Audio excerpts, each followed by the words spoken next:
تعرف قد ايه بيقبض النائب بلبنان؟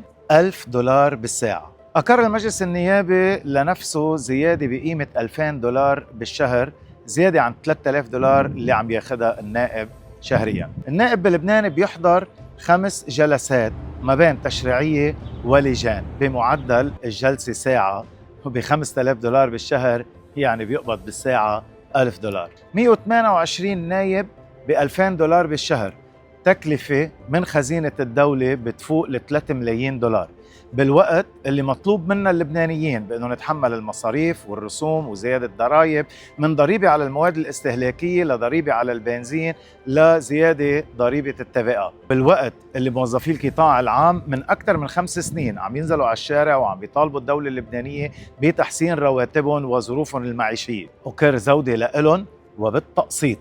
وهذا القرار كان مخالف لمجلس شورى الدولة. بالوقت الدولة ما عم بتقدم أبسط مقومات الحياة، من طبابة لتعليم لكهرباء أو مي. النواب مش بس ألغوا الانتخابات ومددوا لنفسهم 2 سنين، لا، زادوا كمان معاشاتهم $2000.